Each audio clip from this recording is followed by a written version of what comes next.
Okay, Blackwater at saka Meralco, no? So, for the first time, nanalo na yung Blackwater. Well, isang factor lang ang nakita ko, JV Casio. Si JV Casio yung X factor doon. Why? He orchestrated. Maayos yung orchestration nila. Kasi, pag wala si JV Casio, ang focus kasi ng team is offense. RK can be the point guard, pero hindi mo siya pwedeng sagarin. Kasi RK, hindi mo siya pwedeng sagarin dahil siya lang halos yung point guard. Si Montalvo, ganun din. Di ba? With JV there, iba yung kalibre ng JV Casio. Yung veteran presence. Kasi, defensive specialist si Montalvo. Tsaka, yung 3-point shot. RK can play two guard kasi yung scoring ni RK. Pero yung playmaking, JV Casio yan. Actually, pwede nga maging two guard si JV Casio eh. And si RK yung point guard, di ba? Mas lethal yun. Interchangeable yun. No? Kasi lethal din yun dahil si Montalvo pwedeng uno tapos si RK yung dos, di ba? Defensively na lang sila magpapalit para hindi naman lugi si RK sa height as a defensive matchup kasi alam naman nating maliit si RK, di ba? Si Ray Suerte meron din kaso yun na nga yung orchestration ni ang kulang lang dito sa Blackwater is yung polished big man. Kasi lahat ng big man nito except for Justin Chua.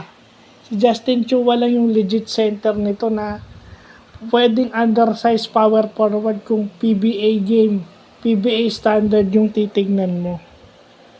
So yun, nanalo sila dahil JV Casio factor. Playmaking wise. Yung George King, finally, umiscore siya ng marami, nanalo. Ganon din ito si Berfield.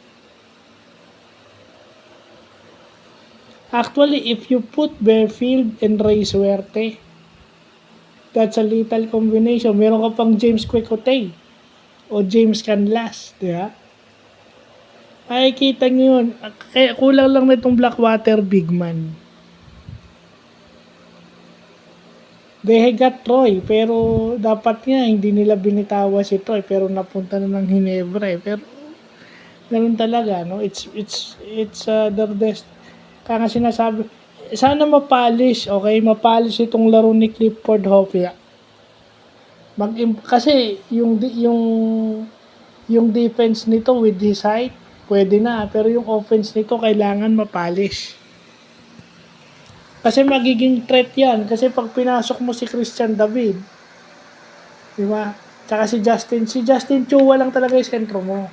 So, kailangan talaga ma-develop to si Hopia. Kasi 6'8", 6'9", kailangan mapalis ka. Para hindi mahihirapan yung import mong napakagaling na si George King. Tsaka itong gwardiya mong si Cedric Fairfield. Sila yung titignan ng depensa eh.